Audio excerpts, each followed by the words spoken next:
Stugotz here for Upside. Like I've been telling you for a while now, if you travel for business, stop wasting time pricing your flights and hotels at the same old sites you used to go to.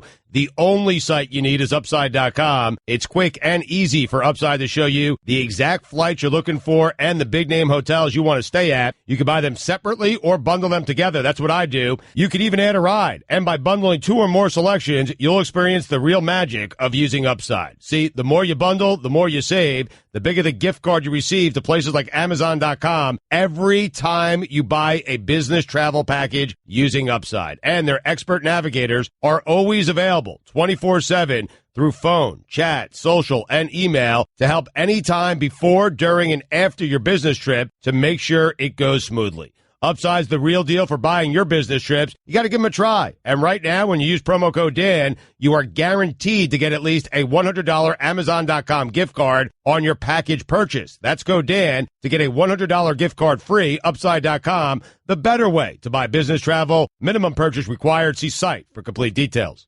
A Zebra steel pen feels good the second you pick it up. These are tough pens that combine style, strength, and value. So, as you battle your way through the day, arm yourself with a tough Zebra steel pen. Now you've found Zen in your pen, and it's tough as steel. Football's right here, man. Yeah. FIU football kicks off tonight. Yeah.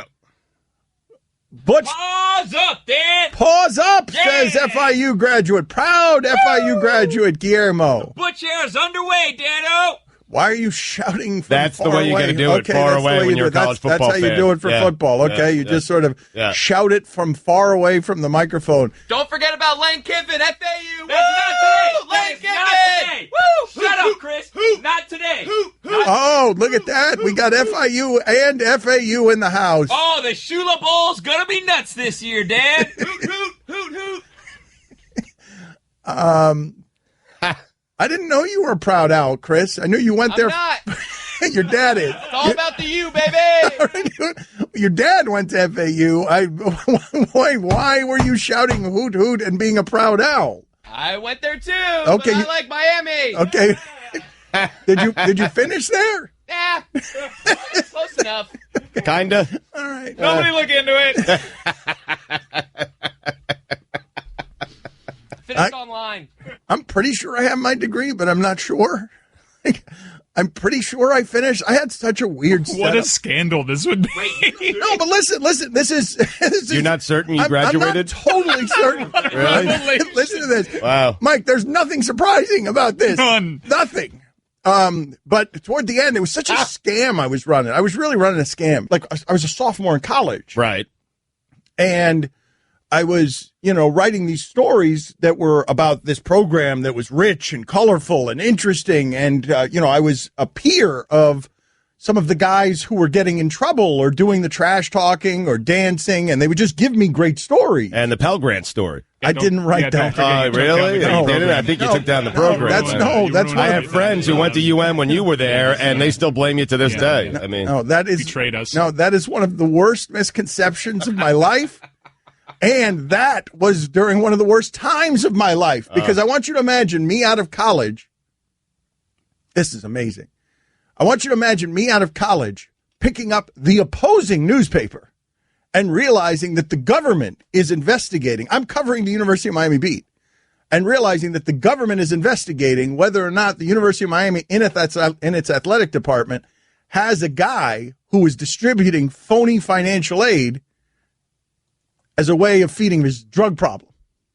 It was a horrible thing to read. And then I'm like, what the hell's a Pell Grant? What is this? You guys keep blaming me for the Pell Grant scandal that toppled the program. Right. And when it arrived on my doorstep, my response was, what's a Pell Grant? So imagine what it's like to have that stigma on you when the real story is, what the hell's that? Anyway. Likely story. that's your version of it. So let me get back to the scam, because I'm real worried about being unpopular. That's something every day I'm very careful to increase my likability. I mean, I do it with strategic planners. I do it with PR people. But why do people blame you? I'm telling you, I have friends who they still blame you. I carried that with me until I met you, and you denied it for the first time. I was like, huh. No, he actually believes that what you sound happened? responsible. No, see, that was the story that got them in trouble, the University of Miami in trouble, because they were bleeping with the federal government on financial aid. The stuff I was writing was about guys like watching teammates have sex from, in the windows and, being punished with laps for like egregious crimes. And so when we wrote that story, quoting players, telling the stories about how they were taking money, the Luther Campbell stuff, all that stuff. When we wrote it, right. Sports Illustrated took it, put it on the cover, and said, this is why the University of Miami needs to be disbanded. They took all of our information. So that's why I get that. But the Pell Grant stuff wasn't me, man. All right. So anyway, regardless. But if it was me, I'd take pride in it. But it wasn't me. What? I would. No, I'd take pride in it for doing good journalism. That was good journalism. No. Taking down your own school. Put it. Judas. I would absolutely take down my own school as a journalist if I find out that there was financial aid problems. What, are you kidding me? I'm not hiding that story. You're denying it now, but like at the time, like if you were in job interviews, like, oh, you're the Pell Grant guy. That was great work. Did you deny it then? Or you're like, oh, yeah, that's me. If you say so. Yeah. I think I'd just be quiet. I totally leverage that information for money. I would. I bring it to UM and be like, listen, I'm going to write this report. Really? There's an Crime. amount of So money. you commit a crime. You'd Yep, that's what I do. Yeah. felony blackmail. Yep. If I was young, when I was young. I'd When do you it were today. young? Yeah, I'd do it tomorrow.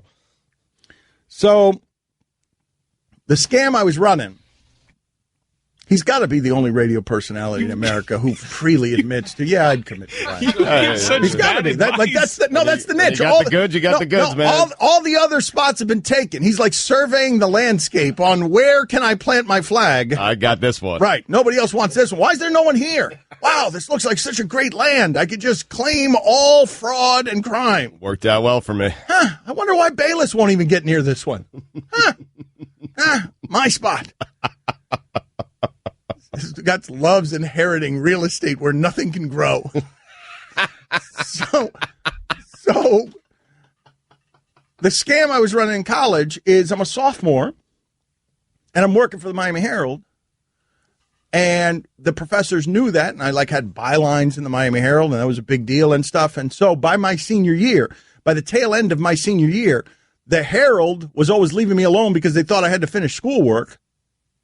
And the professors were leaving me alone because they thought I had to do Miami Herald work. And so I was just at the Rat all the time.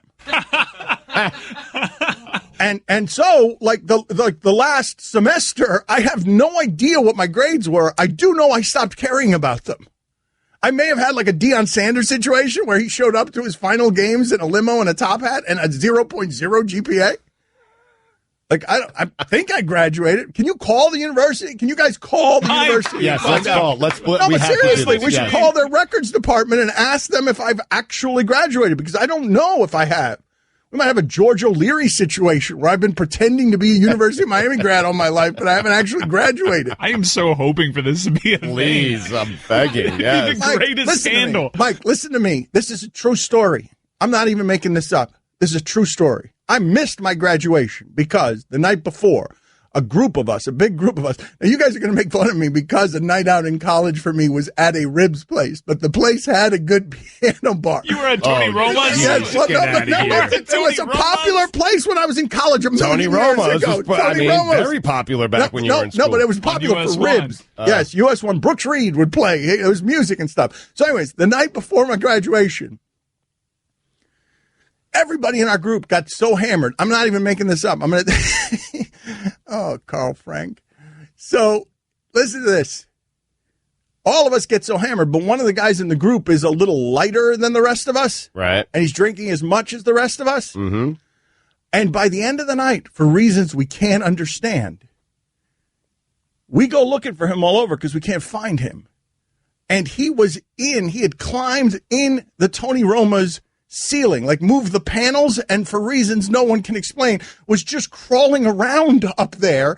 And then when we got him down, yelling at him, he sprinted down Ludlam Road and just threw his shirt in the air and just ran away. That's the cocaine, Dan.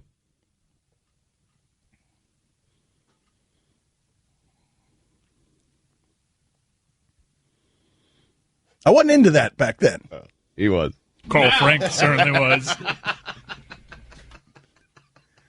I'm scared of cocaine. I'm honestly scared of cocaine. Put this on the poll, Guillermo. Are you scared of cocaine? Me too. It's a big yes for me. What's not to be scared of? I mean, kill you. Well, just the compulsiveness. Like, that's the thing I've told you about before when it comes to addiction. Like, I worry about people who have addictive tendencies. I don't blame them for what happens after they've made the first choice, but you got to know yourself well enough to not make that first choice. Right. Well, sometimes, I mean, it's a bit difficult when you're younger, right? Like, if you start off young, maybe you don't know yourself as well as you probably should. Well, but I mean, I don't know. I think it just wasn't my upbringing. Like, the idea, I was having this conversation with my mother the other day. Like, the idea, my high school experience probably wasn't like your high school experience, because the idea of using even marijuana in high school would have been horrifying to me. Like, and so the idea of cocaine, right. Cocaine would be a blanket absurdity. But why do you think your experience was different from mine? I was also terrified of marijuana. I don't believe that. So anyway, none of your words have value. What do you mean? I mean, nothing you say is the truth. What do you mean? Yesterday, you guaranteed people that Joe Hayden would be a Pro Bowl wide receiver for the Patriots this year. That was something that happened yesterday. You guaranteed it. Your words mean nothing. Surprise, missed opportunity by the Patriots. Belichick usually capitalizes on those quickly. Gets it done. Steelers came in, though. Good job by Tomlin and them boys. So, I was telling my mom this the other day. My mom, I did not know that not going to college was an option. Like, I didn't know. It was just, I had to go to college. That was it. Like, that's where I was. I didn't know that I could come out of high school and like, well, like, what? And my mother said, well, not going to college wasn't an option. Like, we wouldn't have lived with us anymore. Like, get the hell out of the house. You know, you have to go to college. Right. But I was at the University of Miami, and I can say this honestly. I was at the University of Miami, late 80s, early 90s. I never saw cocaine. Never one time saw cocaine. I don't know. I don't think I've ever seen cocaine in my life. I don't think I've ever been with anybody who's using cocaine. I'm not even kidding. Carl Frank. Maybe secretly. And when he was running down Ludlam, that should have been the drug test where he failed cocaine. You never met Michael Irvin in college? I didn't say I had never met cocaine users. You just didn't meet cocaine. I meant I had never seen them using cocaine. That wasn't the sideline, man. Oh, that's a bad joke. I mean, that's a bad joke. Oh, we'll see. The sideline cocaine joke? Yeah. Oh, wow. Of course. Guillermo just shot a finger into the sky. Number one. Like, what is that? Like, Guillermo won. Because what is it about this environment where you guys have figured out that the funniest thing to you is just bothering me? Like, I don't understand. What is about the environment I've cultivated? Think about how you just reacted to that, Guillermo. Mike Ryan gave himself a laugh for the joke that the sideline is not made of cocaine. Gave himself the Hakeem Nicks laugh. And your reaction was to thrust a right arm in the sky. You're Joe Namath running off the Super Bowl field, off of the Orange Bowl field after the biggest upset in football history. He killed that joke. It was great. Sideline. Get it? Cocaine, chalk, white. Yeah, you get it. Same color. Yeah. Miami. Get it? Yeah. Carl Frank. Put it on the poll, Carl Frank. Put it on the poll. I mean, what was he doing up in the ceiling tile? Cocaine, Dan. We told you. Anyways, I missed my graduation. Started it in the bathroom. I missed my graduation the next morning. Is the end of the story. Put it on the poll, please, Guillermo. Is saying the sideline is made of cocaine a funny joke? You have to personally call the University of Miami. We tried. So only you can find out if you graduated. We have the number. We have the person waiting for you on the phone, so you can. Wow. All right. I'll go in there right now. Let's find out. I'm going to find out right now if I graduate. I'm going to find. Wow, that's a tease. Coming up next, find out if my entire career I've been a fraud. Okay, keep your eyes closed. Okay. I want to show you my first ever painting. All right. Okay. Open your eyes. Oh, that's a lot of colors and shapes. So be honest. What do you think? Well, I like how if you switch to Geico, you could save hundreds of dollars on car insurance. Oh, yeah, that's true. Yeah. Here, why don't I hold your paintbrush while you call them? Geico, because saving 15% or more on car insurance is always a great answer. Don Le Batard. Stugotz remembered today that 790, the original incarnation, one of the options was 790 the shark. Yep, it was. Yeah. The ticket, the ball, the shark. And I think the wave, 790 the wave was also another option. I think 104.3 the squid was another option. Stugotz. I mean, think about that. 790 the octopus. Rocking your puss. This is the Dan Le Batard Show with the Stugotz on the ticket. Guillermo, put this on the poll, please. Did Stephen A. Smith make the Miami Heat his sleeper team because he took a picture with Pat Riley in Vegas? Because he saw Pat Riley while he was in Vegas a few days ago. Is that why he made the Miami Heat his sleeper team? Stugotz has something for Adam Schefter. Adam Schefter's on the television screen here. Stugotz is down on an Adam Schefter report. Well, it's not really a report. It's just like there's a headline here that says Schefter believes there's a chance Elliott will have his suspension reduced, and his guess is that Luck will miss the first month of the season. That's not reporting. That's guessing. I could do that, and I want to start doing that because I believe the same things. I believe the Zeke Elliott suspension will be reduced. Not even can. You're reporting it will be reduced. It will be reduced, and I'm also reporting that Andrew Luck is going to miss at least the first 3 weeks of the season. There's a chance. Right. Yes. And this would be the general harm I'm speaking of when I say to you, can you imagine if Adam Schefter reported yesterday on television that he guaranteed that Joe Hayden would be signed by the Patriots as a wide receiver and be in the Pro Bowl? You see why that would be a different kind of reporting than the one you do. There's still time. All right, so we called. Where did we call during the break? Was it the Register's office? Annette has been kind enough to join us from the University of Miami. So I'm not sure which office it is. Annette, are you there? And yes, I'm actually in alumni relations. Okay, all right. Alumni relations. So you could confirm for the people what it is. It was a great conversation we had during the break where Stugotz, everybody was booing. I was celebrating because I had graduated. Stugotz said that we should have a graduation party for me, that he was very proud, that it was a big day for me. It is a monster day. And so, Annette, please confirm for me what, and the audience, what it is that you and I were talking about during the break. We were actually talking about if you are a king, and indeed you are. Yes! You're a class of 90s School of Communication. Yes! Woo! Congratulations. All right, and Annette, you don't blame me for that whole Pell Grant thing I did, right? You don't blame me for that? You don't? No, okay. I All right, thank you. You should. Yeah! Way to go, Dano. Way to go, Dano. Dano, proud of you. Proud of you. Thank you, Annette. We appreciate it. You're welcome. You take care. All Okay, right. You bye-bye. too. All right, yes. Nice. I am a king. Way to go. Many of you are so disappointed. It was just so funny in the room. Mike Ryan rooting against me having graduated and then forcing me to go back to school. Thought it would be a great bit to do for a semester where I just keep trudging to class every day across campus with like a book bag. So great. A backpack, right? Backpack, yes. Excuse me. Book bag, backpack. I mean, that was really Stugotz. I merged them. They had sex and produced a book bag. So, what happened there? Big day. Congratulations to me.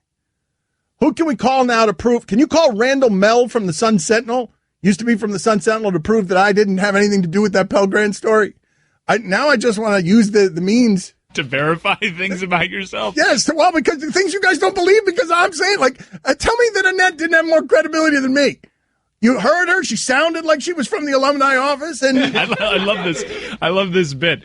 Let's find out who you lost your virginity to, just to prove that you're not a virgin. Yes, I'm type A blood. Yeah. Who's the person you wanted us to call? I forgot already. His last name was Mel. Randy Mel. Yeah. What does Randy Mel have to do with any of this? I think Randy Mel's the one. Call Dave Hyde. In fact, call Dave Hyde. I think Dave Hyde's on the air right now. Is he? Is he? Yeah, I don't know. I just saw a tweet that Dave Hyde's doing something on the air right now. Where? Well, let's go over there. Where is it? Can we tune in on wherever it is that he's at? Can we cross streams? What? No? Where's Dave Hyde? How does Stugotz know where everyone's giving an opinion in sports? I follow the guy on Twitter. Asking everybody for jobs. I follow the guy on Twitter. He just tweeted something out. I just called the guy trying to start a podcast with Dave Hyde. He's busy. If you guys, Mike, tell me there's not a reality show.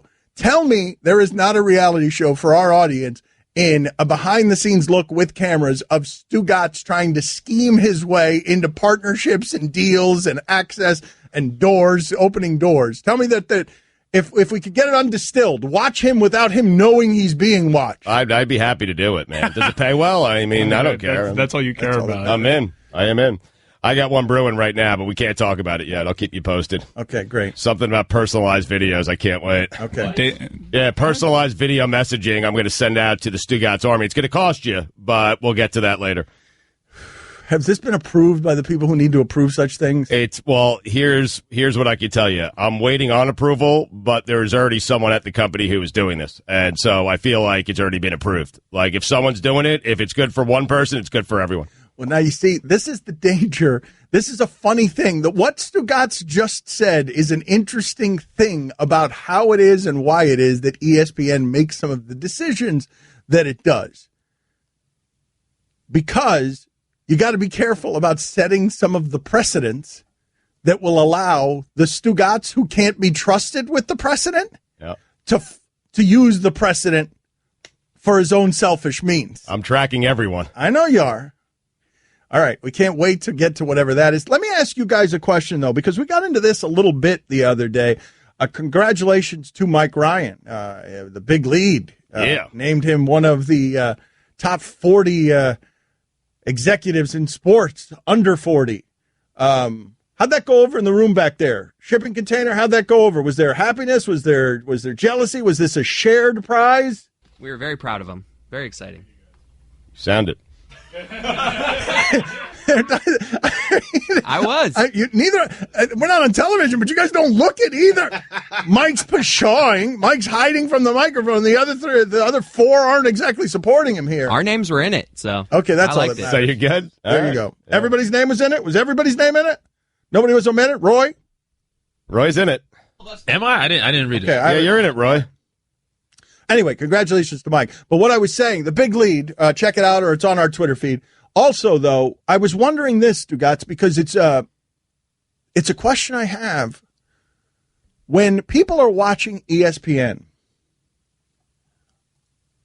how do they, the viewers, think that the people who are on ESPN got there? Because this ties into our conversation about remember, many years ago, Stugotz doesn't make any distinctions between the Wall Street Journal and, internet blog that's just writing something that has no credibility. He doesn't make any distinction between what Schefter's reporting and what he's reporting. He doesn't care about the journalism of it.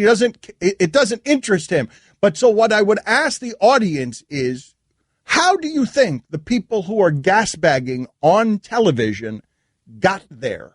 Because I feel like most people who are watching don't know and don't care. And for example, the only reason I found out, I did some research, and the only reason Stugotz hasn't been on Around the Horn is because that is a show for writers run by the son of the former sports editor of the Washington Post, and he believes that that's a place for writers. And Lil Wayne.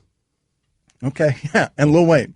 Show me the last thing that he wrote, please. Yes. Well, he does write. I mean, he actually freestyles everything. He doesn't write his own lyrics. Like a news story. He doesn't write because he ain't got the time. I believe that's what the lyric is. So it's for journalists. It's for writers and people who have massive amounts of fame. Well, no. Yes. But I'm just I'm wondering. fine with that, I guess. No, you're not fine with that. You've made it clearly known that you're not fine with that. Yeah.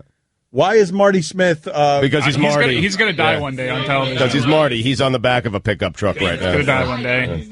Reporting live, Florida State, Alabama. He was taking a tour of the stadium in Tuscaloosa and all the construction that they're doing on it because they have money for that, but not to pay the players. He is relentless, man. In a good way. He is so good at his job. Marty has figured out, man, what a great space he has carved out for himself, a space that did not exist before, which is just guy who has fun on television and by virtue of having fun on television makes consistently good television. No doubt.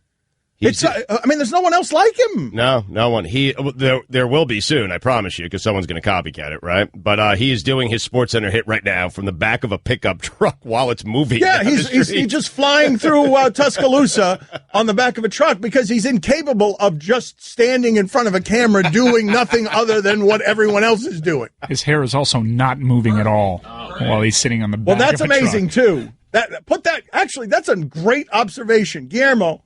Put that on the poll. Are you surprised that Marty Smith is going 35 miles an hour down the streets of Tuscaloosa in the back of a pickup truck, and his hair, not a hair is moving? Some good gel, and a lot of it. Not a hair is moving. Chris, you agree, right? It's that really thick, goopy gel, and he just puts like half a bottle in every morning. I need to know what product it is. Yeah, it's good stuff. I'm going to text him what he uses. Because that's incredible. I've never seen anything like that. Amazing. Don't text him. Just call him. Call him and ask him if he'll come on real quick. And so he's on the back of a truck right now. But when he's done with that hit, But we only want him if he's still on the back of the truck. Right. Well, he will be there. They went to commercial break. Okay. Hopefully, Marty Smith will tell us about hair product next. Don Batard. You introduced me to a great masseuse. Jeff Finney is his name. Now, there was a time where Jeff Finney was giving me massage on a weekly basis. He's rough. Like, he stretches you out, and it's really, really rough. Stugotz. And I sent him a text, or I thought I sent him a text, saying, hey, 9 o'clock tonight, I'm ready for you to work on me. I sent it to Jeff DeForest. This is the Don Batard Show with the Stugotz on the ticket. All right, we got a lot going on.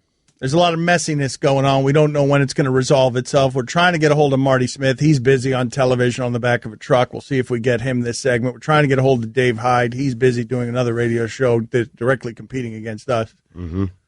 I've asked him to call during a commercial break. I don't know what their clocks are. You asked him to call into the show he's competing against? That's right. Okay. And we're also endeavoring to find the guy who broke that Pell Grant story with Dave Hyde, Randy Mell, who is now a golf writer, formerly of the Sun Sentinel. I haven't talked to him in a long time. I'd like to catch up with him. You should do that. That should be a new segment where you catch up with someone you haven't spoken to in a while. I like this new bit idea. We just called someone to confirm something from my past, whether or not I'm instead of the lie detector, just call someone and see if they will confirm or deny what it is that I'm saying. Mike, have you been to Wynwood? Have you been to Wynwood Yard? Yes.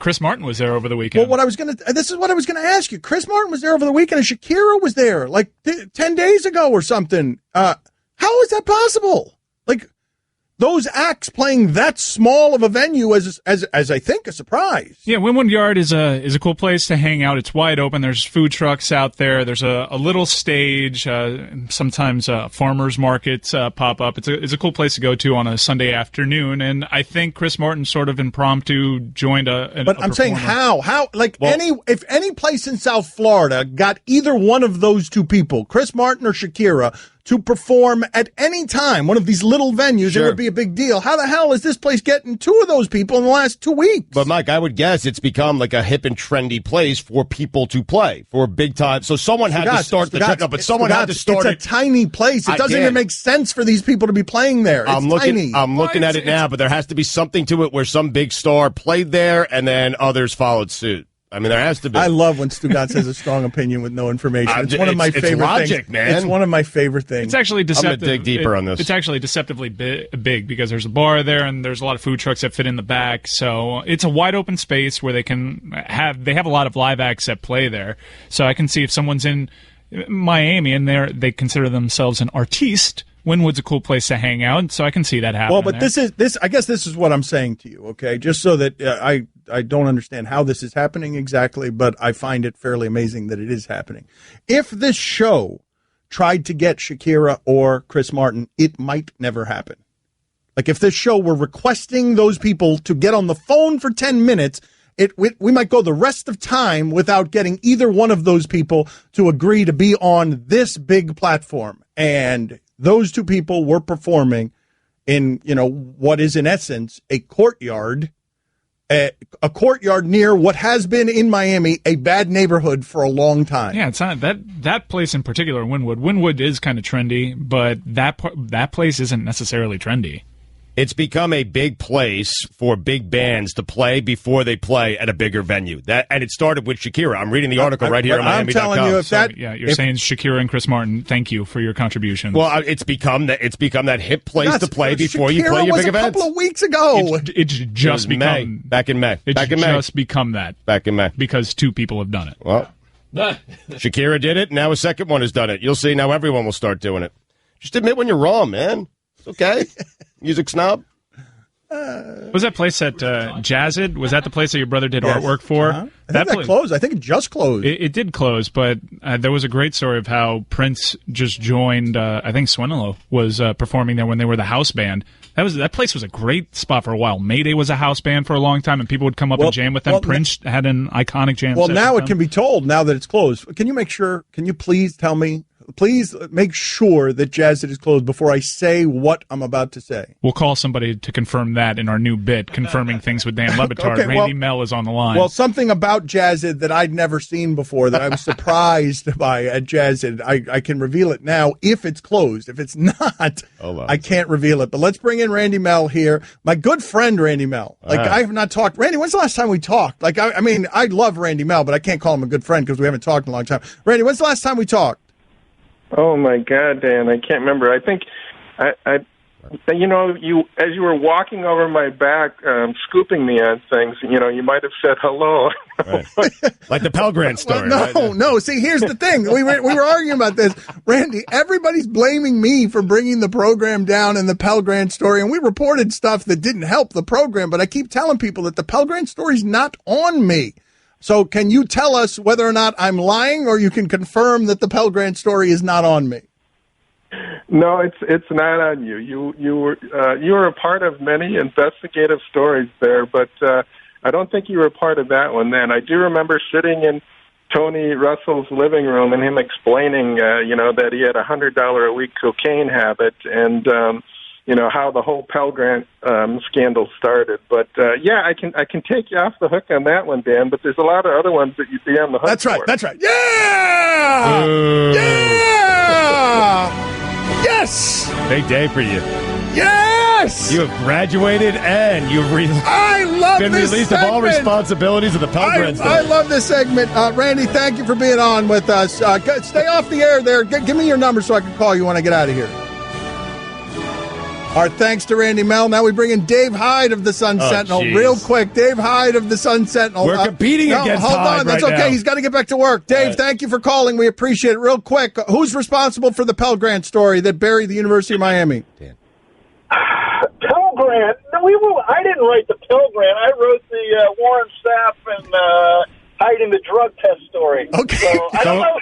Right. Okay, but who broke the Pell Grant story?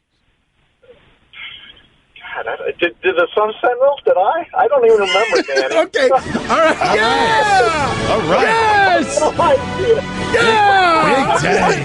Thank you, Dave. We appreciate it. That was so long ago. I don't remember. It was a long time ago. Good God, you're old, Dave. I don't remember whether I broke the Pell Grant story. He doesn't even remember which paper. Who am I talking to? I didn't remember whether I graduated or not. Good God, old guy radio. Thank you, Dave. We appreciate it. Please tell me Marty Smith's going to be on here in the next 10 minutes so that we could just make this a complete disaster. I don't remember. Well, who the hell broke the Pell Grant story then? Every time I Google Jazzed, it says permanently closed. It has a website that's still active, but it says new website soon. Okay. It's probably said that for a decade. This is more of a stigma now, or this would have been more of a stigma when this was happening and when I was introduced to it than it would be now. I'm guessing that there might be some place in Miami like this now. But the shock for me in walking into Jazzed for the first time was that on the second floor, everybody was smoking weed. And I had just never seen that before anywhere in an establishment where you're running a business. Like, where have you guys, are there places like that in Miami? I guess now the stigma has fallen on some of this. Anyways, we'll get back to that in a second. Marty Smith with us now Big on 790 The Ticket. Yeah, big segment. We just saw him last seen on the back of a pickup truck. Where were you? What were you doing? Tuscaloosa? Where were you? What were you doing? Well, good morning, boys. Lord, this is earlier than our normal visits. I like that. That's good. I'm a morning guy. I got a big old cup of coffee here. So here's the deal. We've been inside the program with Coach Saban and the boys for 5 days now, and he's tired of us, so he kicked us out. He's like, all right, we're locking the doors on y'all. So we're like, well, what can we do that's cool? Jonathan, my producer, y'all know, we decided, all right, well, let's hop in the back of a pickup truck and show them this gorgeous campus. And so that's what we went and did. And then a bunch of frat boys, I must have been watching Sports Center, and they ran out and started to raise a bunch of hell.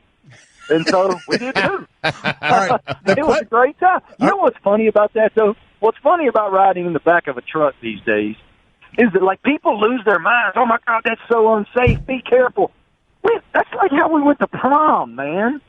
Where I grew up, that's just what you do. I've been riding in the back of pickup trucks since I was 4, going fishing with my daddy. I don't understand why people lose their minds about just so you know, Mike Ryan saw you on the television screen and said he's going to die one day on television. He might be right. Like if I go do some sort of skeet shooting exhibition, that absolutely could be true. I think you're going to get eaten by a bear one day. I could. Gator? We were stupid enough when we came down when I came down there to co-host Highly Questionable with Dan and Poppy. We decided, well, hell, let's go get on one of those airboats down in the Everglades. That wasn't our best idea. Marty, we really wanted you on, though. We wanted to talk gel, and we wanted to talk about your hair, because we noticed, Mike noticed that while you were on the back of that pickup truck, your hair did not move an inch. We couldn't believe it. We couldn't. So you're clearly you're using in your hair gorilla snot, right? It is called American Crew Forming Cream, and I don't just use a little bit. You don't use, see, well, we noticed that's exactly what Chris Cody said. You use half. Is that a marching band? It's the university. No, Dan just graduated today. It's a big day. So that's awesome! Congratulations! Thank you, thank you. We appreciate it. So, how much do you use? Really, it's not that aggressive. So, the good Lord has blessed me in countless ways, and one of those is I have a lot of hair. I don't have we've been talking about me being 40 all week. For a 40-year-old dude, not only do I have a little bit left up there, I got some serious salad, all right? Mm-hmm. So I can get a bad haircut. I can cover it up. I can get a great haircut and put all that goop in it, and it looks masterful. Now, I don't have to use that much of it because my hair is so thick. Here's where it gets dicey. Where it gets dicey is if I get low on the on the stuff and only put a tiny little bit in there, then it looks like Beaker. You know, remember Beaker from the Muppets? Yes.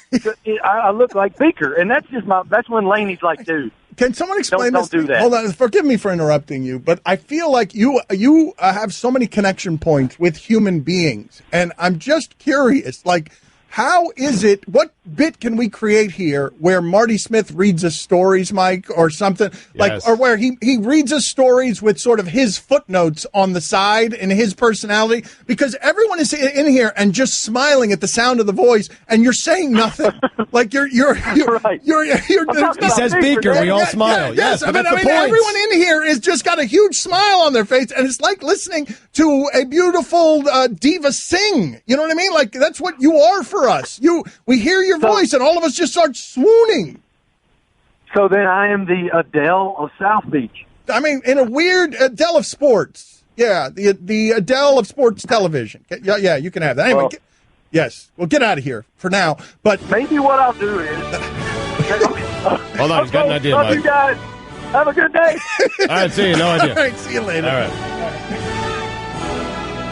Got to the bottom of everything here. But he is delightful, yes? Oh, he's the best. I love him so much. He's so great. What's happening there? Like, I've told you this before. There is very little in the world that I envy, but I do envy that dude's ability to just make people feel good. Oh, he's just having fun. And that Southern charm. He's got that Southern charm, man, and it really helps him out. What a gift, though, man. Yeah. What a gift. Like, can someone explain to me someone in sports who's like that, who's not I mean, Gronk might be like that for some of you guys, but just a delight, just where, because I was looking over the room here, Stugotz. Yeah. And everyone's just sitting there listening to him like they're watching a concerto, a performance that they're mesmerized by, like whatever it is that is at the height of art. And it's just a Southern dude yammering and saying a lot of nothing. You know Beaker, right? Well, that's the thing. You know Jonathan Wiley, super producer. Wait a minute. Have I told you? You can go off a piss. Wait a minute. What was that? I don't know. What were you doing? Is that your my fake Marty? I mean, he's going to go out for a piss. What is that? Is awful. On the White House lawn.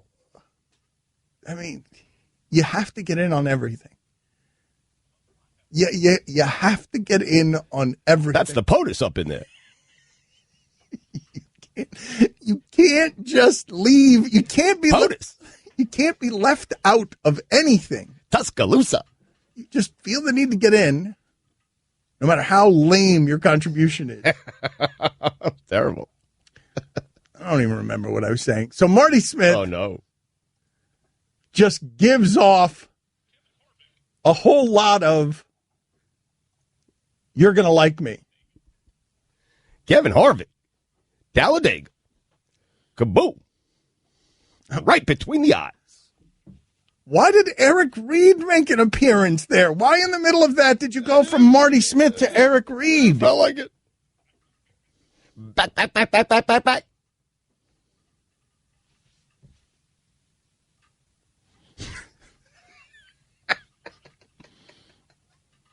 I wish you guys could see what was happening here. Booyah.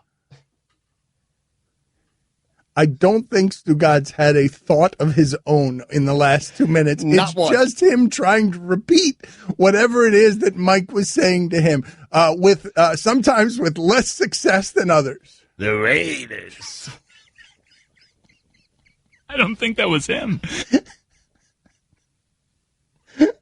I wish people could see what it is that was happening here. We just had this conversation yesterday in our meeting, whether Billy and Mike resent Stugotz because so much of his personality is just their jokes.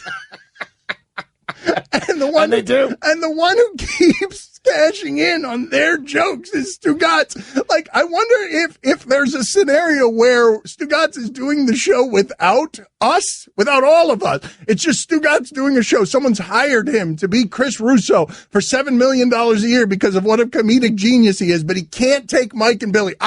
In the fight for custody, I keep the kids, whether Stugotz would just fall back on just hot takes all the time. It's what Sunday mornings from 7 to 9 a.m. are. Is that you just left to your own devices? Oh, with Golick Jr., yeah. Just when he's not replaying interviews that happen on our show. Yeah. I got to make it easy. It's early, man. I mean, Too accomplished to be doing there is a talent in being that talentless.